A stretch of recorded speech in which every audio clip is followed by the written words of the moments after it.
Kasabay nito nagsilabasan yung mga nakikilos protesta dito sa Vancouver, Canada. Heroes, welcome. Kasabay rin ng kilos protesta nila, Let's go. ni Pangulong Marcos, malakas yung Heroes, welcome ho. Ang pagsalubong ng ating mga kababayan dyan sa Vancouver, Canada, dito kay Marcos Jr. Palakpakan ho natin yung ating mga kababayan na talagang hinanap itong si Marcos Jr. para ika nga ma-welcome siya ng maigi dyan sa Vancouver, Canada. Interview ho ditong si Attorney Michael Powa dito kay Kadeo Bacalma ang ating pag-uusapan dito sa video na to. Talagang puspusan ho ang paghahanda ng Senado ng prosecution panel at ng defense panel para sa impeachment na yan habang merong paparating na napakalakas na bagyo. Isang like at isang subscribe. Masaya na ho tayo dyan at sa mga gusto sumahal sa ating community, yung join button nandyan lang ho sa baba. Bago ho tayo magtungo sa ating mga pag-uusapan na yan, meron lang ho akong gustong ipakilala sa inyo. Ha? Baka nabasa nyo na to. Kilala nyo ho ba yung babae na yan? Yung mataba yan. Yung mataba na yan. Yan, yung pula yung lipstick. Yan. Oh. Papakilala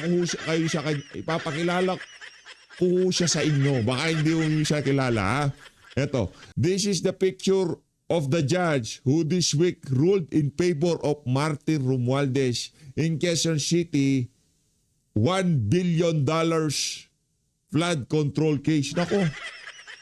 Matindi to, ha. Ang pangalan niya, her name is Madonna Echeverry. Pangalan pa lang matakaw na. Kaya mataba siya. Oh. Presiding judge for Quezon City RTC Branch 81 who suspiciously denied the plaintiff's motion to litigate a pooper litigants in the billion peso corruption case against the most corrupt Filipino politician of the 20th century. Ibang klase talaga yung Gallery Network. Napakabalahurang mag-caption. Pambira o to. Judge Echeverry potentially dangerous decision undermine the very purpose of the Pooper Litigants Law, which is vitally important as it's given ordinary citizen a fighting chance against the most powerful criminal in the Philippines. Ito naman si Echeverry. Ba't mo naman dininay yung motion? Pambihira.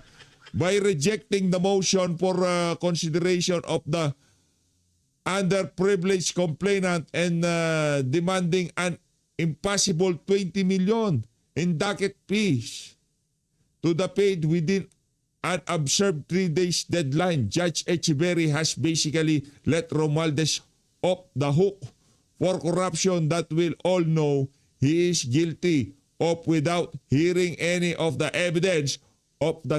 Pambihira itong si Echeverry. Ang kapal ng taba!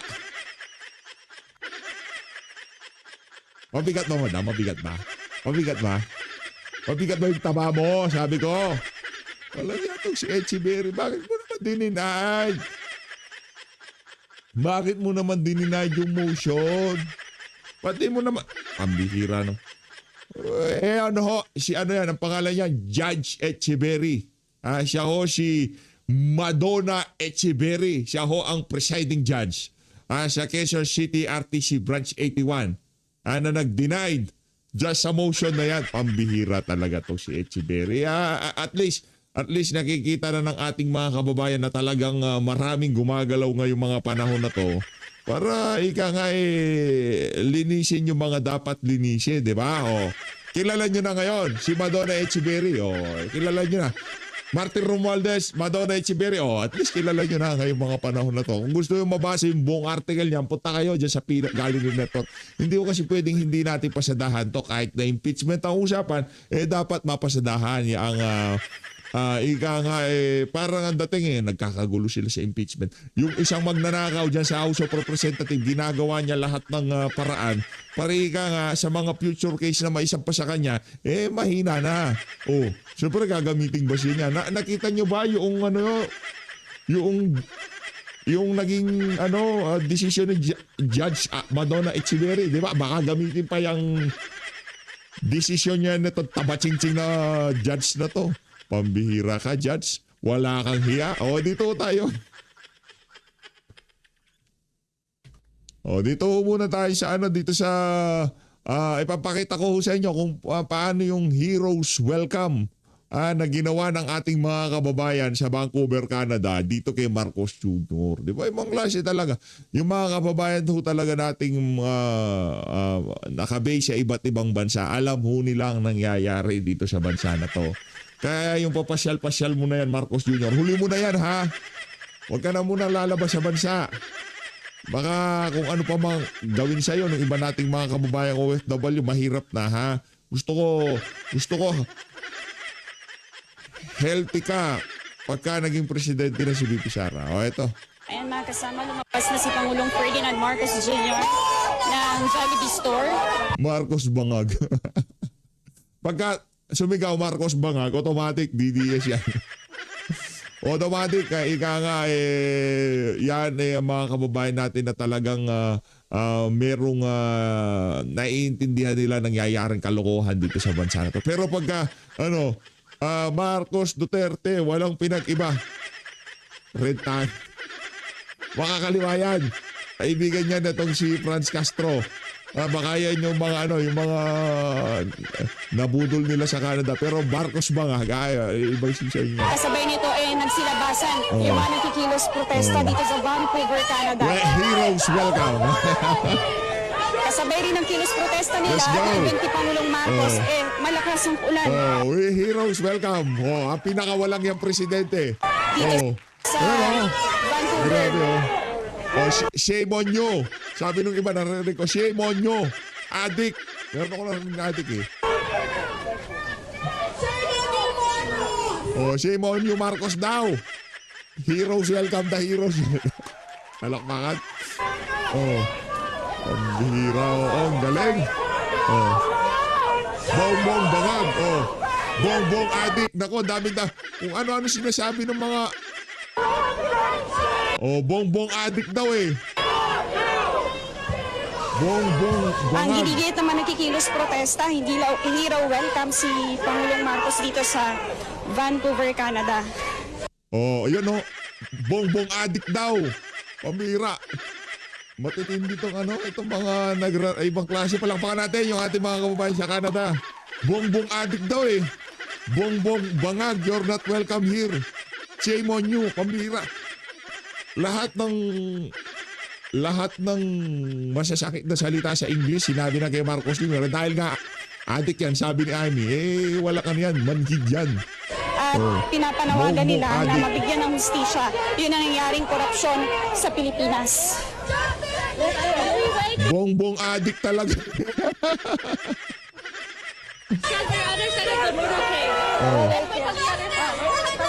Hanggang dito sa paglalakad ni Pangulong Marcos, sinusundan siya ng mga nakikilos protesta. Kakalabas lang niya ng Jollibee. Nag-dessert siya ng mura sa ating mga kababayan dyan sa Vancouver, Canada. Bongbong adik daw eh. So ayan, hinarangan na ng mga pulis. Narinig ko, shame on you, bongbong adik. Di ka welcome sa Canada. Ganun eh. You're not welcome here. Heroes welcome na heroes welcome. Ang bira yung mga kababayan natin. Ibang klase talaga sila. Authorities ng Canada. Buuin natin. Ayan mga kasama, lumabas na si Pangulong Ferdinand Marcos Jr. ng Jollibee Store. Kasabay nito nagsilabasan yung mga nakikilos protesta dito sa Vancouver, Canada. Kasabay rin ng kilos protesta nila at na-event ni Pangulong Marcos, malakas ang ulan dito sa Vancouver.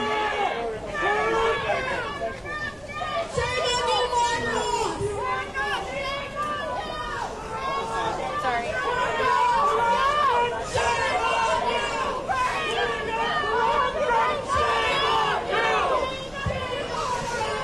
Ang ginigit naman nakikilos protesta, hindi raw welcome si Pangulong Marcos dito sa Vancouver, Canada. At pinapanawagan nila na mabigyan ng hustisya yun ang nangyaring korupsyon sa Pilipinas.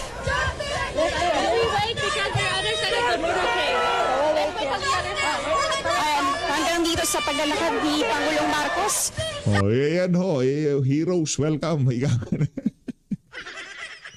Adik welcome pala, no? Eto, punta na ho tayo kay Attorney Michael Powa. Interview niya dito kay Kadeo Makalma. Eto kasi yan, mga kababayan. Handa daw ang defense team, itong si VP Sara, na dumalo dyan sa impeachment. Ang tanong, itong usap-usapan ngayon sa social media, yan bang mga mukha na yan, handa? Yan bang mga mukha na yan, handa? Hindi ko lang ho alam pero base sa aking nakikita, mataimtim ang kanilang pananalangin. Hindi ko alam kung kanino sila nananalangin, doon sa mga maleta o di ba kay Martin Romualdez, di ba? Hindi ko natin malaman kasi iba ho pinananalangin ng mga mga walang yayan. O, rekta ko tayo kay Kadeo Makalma. Si Ninong Attorney Michael Powa. Ayan ang spokesperson ni Vice President Inday Sara Duterte Carpio sa impeachment.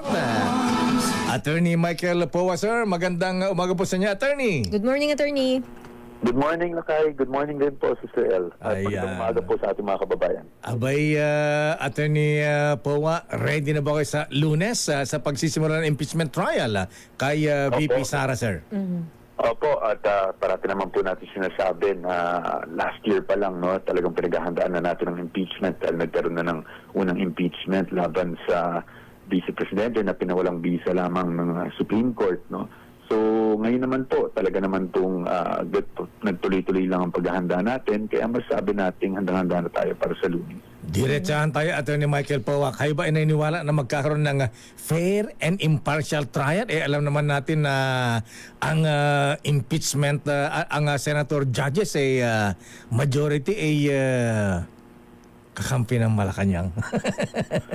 Well, Lakay, ako naman po, no, ang pananaw naman po ng depensa dyan ay talagang dapat bigyan natin pauna ng benefit of the doubt, no, lahat ng magiging senator judges natin, anuman ang kulay ng kanilang politika. So sa atin naman po, we believe that they will basically decide based on evidence. So sa atin, siguro bigyan muna natin ang benefit of the doubt.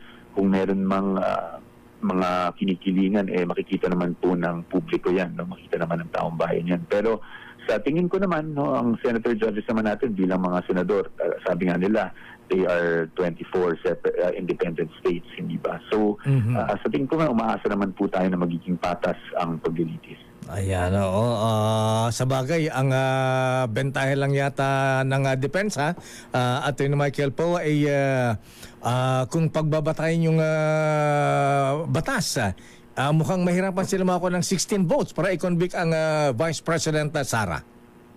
Well, sa atin po, kung sa totoo lang, hindi naman natin pwedeng i-deny, no, na tinitingnan din natin yung numero. Pero ganun pa man, sir, naniniwala din tayo sa depensa na ang focus talaga natin dapat ay yung mga ebidensya. No? So, sa atin po, kailangan pong maintindihan ng taong bayan na mauuna pong magpresenta ng ebidensya ang prosecution, after naman po ang defense.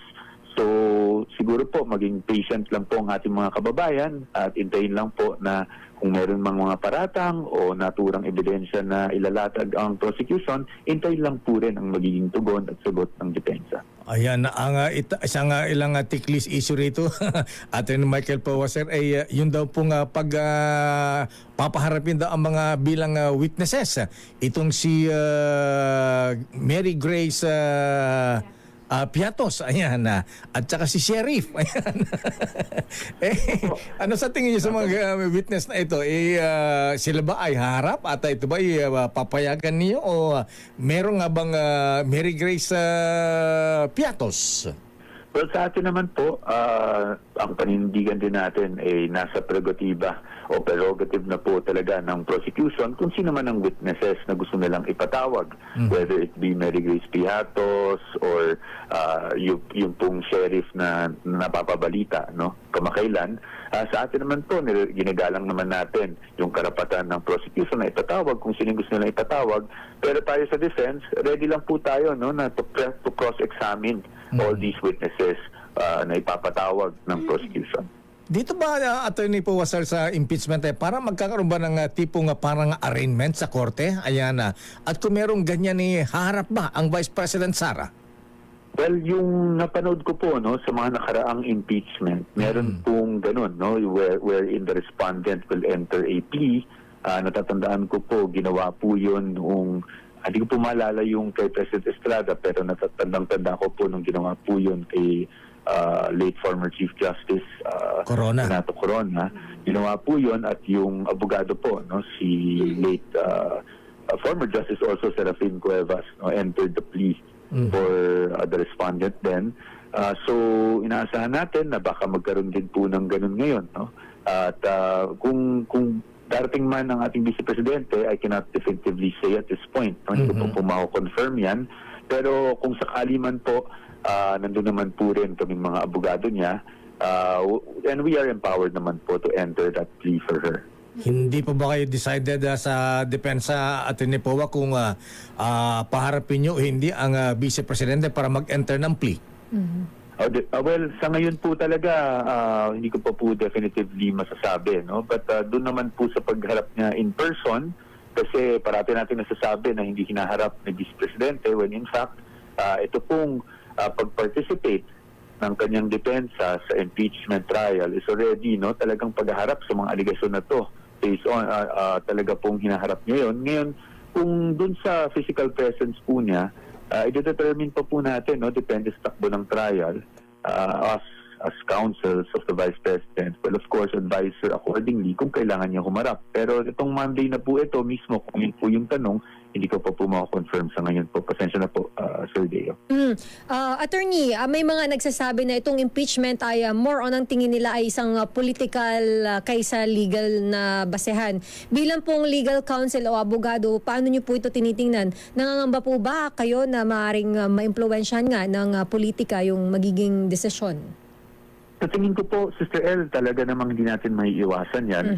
The impeachment has been established to be sui generis, ika nga. Ibig sabihin nun, both legal and political.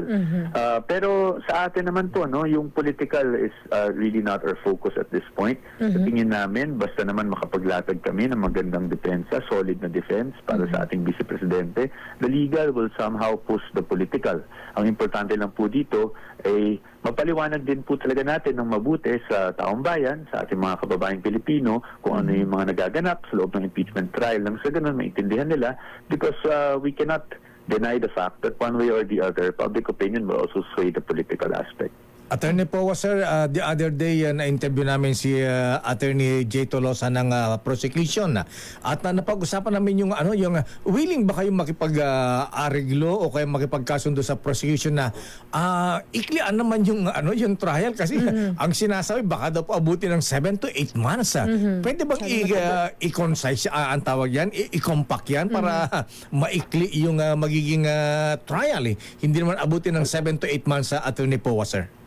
Opo, alam niyo po, sir, no, Lakay Deo, kami naman sa defense, very reasonable people kami kahit nung pre-trial, no? And I would like to also thank the prosecution for also being patient with us. Nung pre-trial, I think both parties were patient with each other.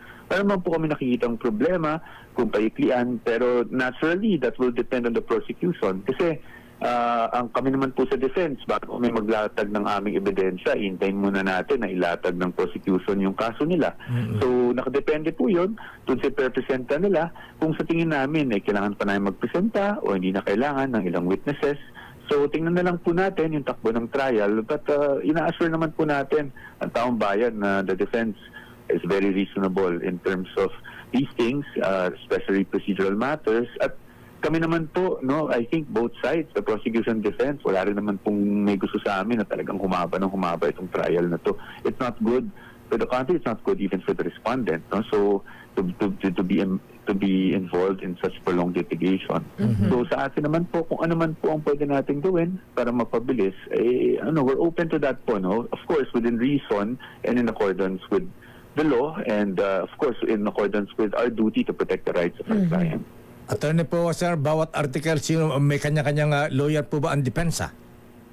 Sa amin po, no, sa depensa, we are all ready to take on all articles if possible. So, siyempre po, no, may mga napag-uusapan kami, pero lahat naman po yan, no, ay makikita na lang nila sa trial. But sa defense kasi, as much as possible, hindi natin alam, no, baka may biglang magkasakit or may biglang hindi makapunta sa isang trial date. So, sa team po namin, we made sure that all of us are capable of taking on any article at any day. Si Attorney Sigfrida Fortun ba ang lead counsel ng defense attorney?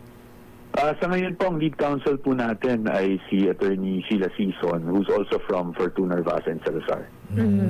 As of now ba, attorney, wala po tayong kino-question or kakulangan sa due process? Wala po bang nakita kayo? At kumpiyansa naman po ba ang inyong legal na depensa na kumbaga malakas ang laban ni VP Sara dito po sa impeachment trial? Alam niyo, Sister El, kung matatandaan natin, meron na kaming petisyon, no, na inihain sa Korte Suprema noong panahon pa lang na itong impeachment laban sa ating Vice Presidente ay dumaraan doon sa Committee on Justice sa House of Representatives. No? So, we have not waived yung aming petition na yon because we believe na kahit na tuloy-tuloy yung trial ngayon, no, ay valid po yung aming mga argumento doon ukol sa due process issues, no, na nakita namin na hindi nasunod at naging lumabag sa mga karapatan ng Vice Presidente at the lower house. So, yun naman po ay nandun pa rin po sa Supreme Court at hinihintay lang po natin kung magkaroon man ng desisyon yun sa lalong madaling panahon. But dahil po wala naman po tayong nakuhang TRO doon sa proceedings, nagtuloy-tuloy po ito sa Senado at we are participating without waiving our objections raised, no, through that petition. Okay, Attorney Powa, sir. Maraming salamat and good luck. Yun. See you on... Siyempre, balanse ho tayo dito sa PH Update. Si Adjong naman ho ang ating pakinggan dito sa ano na to. Gusto ko habang pinapakinggan natin si Adjong, nasa harap niya yung kanyang mga kagrupo dyan sa prosecution. No? Tagapagsalita ho yan ng prosecution. Hindi siya abogado pero mahilig mag-abogado. Yan ho si Adjong. Okay. Manong Nani and Manong... Tito na lang. Ito. Manong Nani. Alam nyo, si Kong Zia, the father was my colleague in the Yes, house. that's correct. Magaling magbihis yun. Yung simple, pero very... Sa grooming magaling. Yung kapatid din niya, kasama ko naman sa house. Si Gob. Kaya safe ako dito. Mukhang safe ako dito. Siguro. Magkakaibigan din natin yun. Ang tanong ko lang, may kwento kasi na yung father nyo raw is known as the Manuel Quezon of Lanao. Bakit? May mahilig. Nakita ko niyo mo pa pumada niya, no? Ay pag tinitingnan namin yung 20 pesos na bill, parang kamukha to ni ano eh. Si Daddy, di ba? Kasi yung pumada niya, tsaka the way you describe it, ganun talaga yung ano niya, forma niya. Ang Manuel Quezon yung ganda ng ano niya eh. Your family is a well-known, powerful clan in Lanao. Okay. And you are very active in the prosecution panel. Will that impact on your family's political future? Well, I would not deny na coming from Mindanao, talaga meron talagang some sort of backlash, no? Yeah. But the issue there is yung where they're coming from really is about not having the access for full information and accurate information. okay. Yeah. Kaya sa palagay ko, itong impeachment trial na to, ang magsasalita dito ang ebidensya. Pag nakita yan ng taong bayan, yung katotohanan, paniwala ko, yung backlash na sinasabi politically, huhupa yan. Do you have enough evidences against the Vice President? We have Witnesses, documentary, financial record? Ano ba bang may lalatag nitong sila Adjong? Di ba? Injustice Committee, ang dami na ho nilang linatag doon. Hanggang sa ngayon, hindi pa rin humuhupa yung pinapahupa nila. Wala pa humuhupa yung galit ng sambayan ng Pilipino dyan sa impeachment na yan. Hanggang ngayong mga panahon na to, imbis na galit sila kay BP Sara, galit ho sila sa prosecution. Hindi na ho sa atin ang galing yan. Galing na ho mismo dito kay Adjong. Pambihira talaga. Digital communications, do you have those? We have As part of the evidences ng mga articles of impeachment? Yeah, we have, kasi matagal na po natin pinag-usapan ito, isang taon na ho eh, di ba? Oo nga. Last year pa. Yes. Last year, ang Yes. taong bayan, ang issue ngayon ng taong bayan is hindi na yung hindi na yung constitutional duty kasi paniwala na sila, constitutional duty. Ang sa taong bayan, allow the evidence to be evaluated by the senators and let this process end as it should be. I assume kung siya, nakita mo na yung pinaka-broad overviews ng iba't ibang articles sa ebidensya. So, in your opinion, ano yung tingin mong pinaka-solid dito, pinaka-slam dunk when it comes to yung articles of impeachment? Lahat naman talaga para sa amin, solid yung evidence. Pero the way, I think, yung madaling intindihin ng taong bayan is yung grave threat. Okay. Kasi sa kultura natin, hindi inaalaw o hindi natin tinotolerate yung bigla ka na lang magbabanta sa kapwa-tao, di ba? I mean, Sorry, culturally. is that an impeachable that's offense? Alin yung? Yung grave threat ba? I'm not a lawyer, Okay, so I'm asking Attorney Barry. Is that an impeachable offense? Well, it can be betrayal of Yeah, public public trust. Okay. That's the bigger picture. Yeah. Yes. Okay. Kasi ang paniwala po namin, having been elected to the second highest position in the land, sumumpa ka naman talaga that you will uphold the Constitution. Yes. Yes.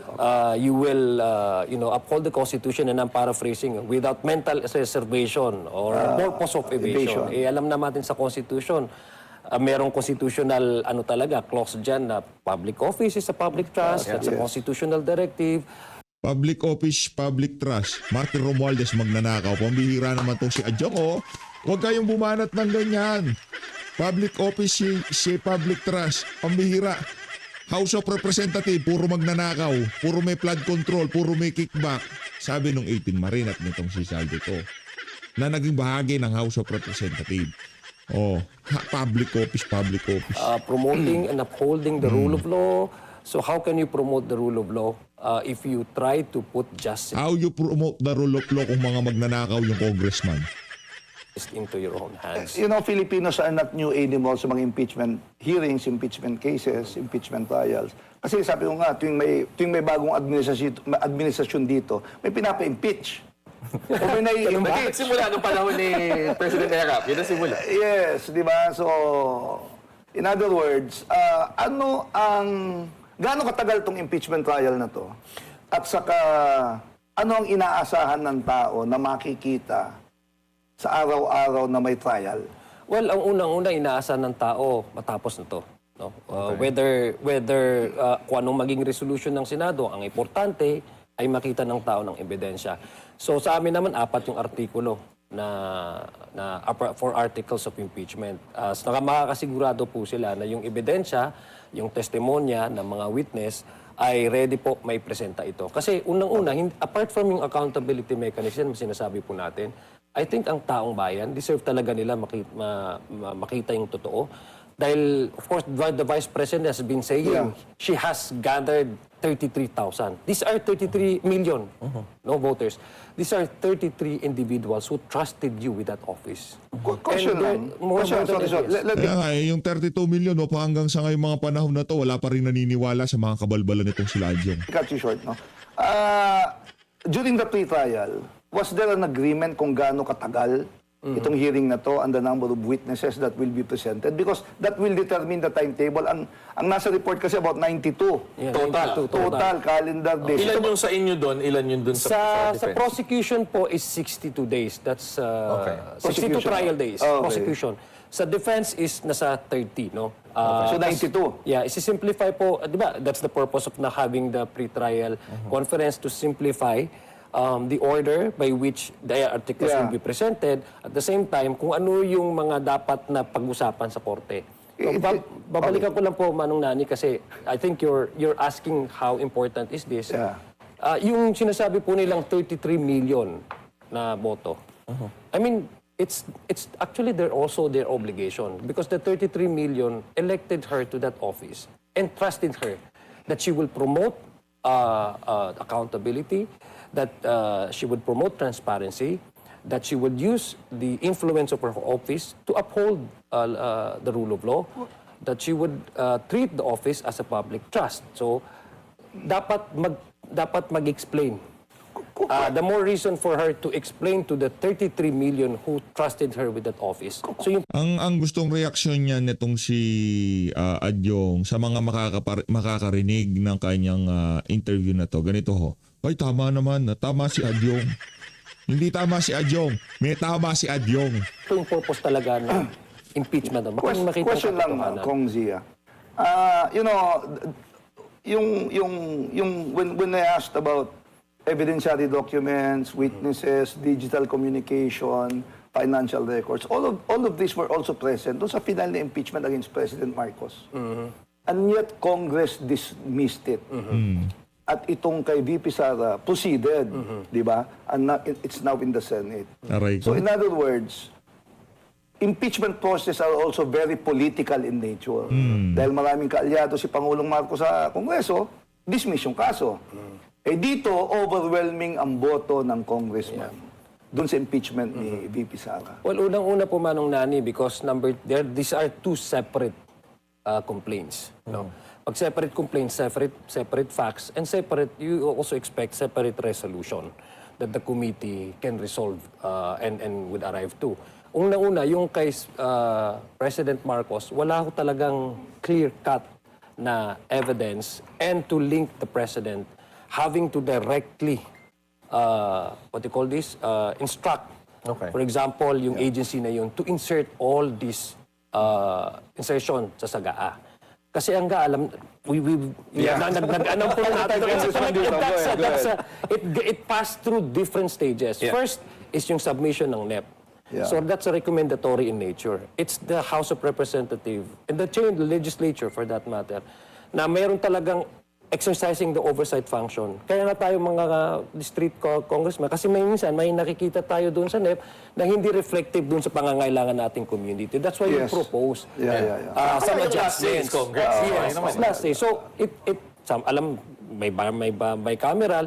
So, walang to bank all the blame on the president just because he is the architect of the country, he is the head of the government, doesn't hold water because the process by which this the NEP is approved into GAA is actually within the exclusive power of the House. Look, I'm not blaming the President. But the process you're mentioning... I mean the legislature, not only the House. But the process you're mentioning, at the end of the day, after the budget has been passed, it is also signed by the President into law. But again, that is not the topic today. Yes. Di ba? That's another topic.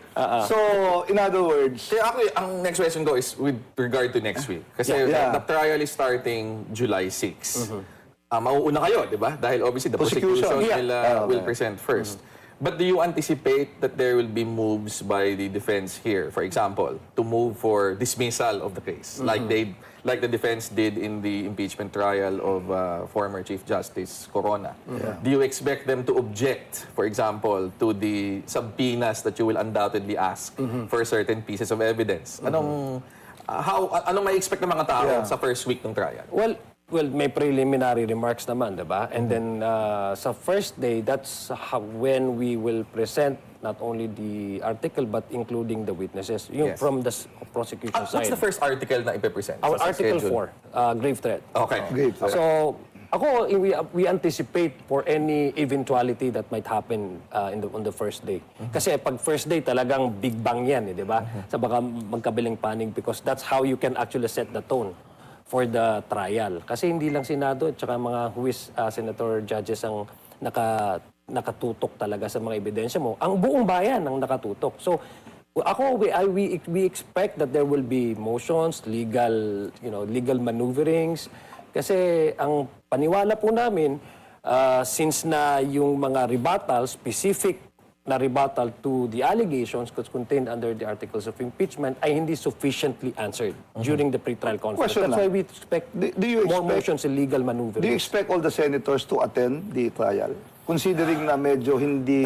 The Senate has been Magulo yung medyo magulo ng Senado. konti the past few weeks. Well, ako naman personally, and this does not reflect the entire position of the House prosecution team, but ako personally, I would really anticipate, and because I believe that the senators do understand also their constitutional duty, ako naniniwala ako pupunta pa rin sila.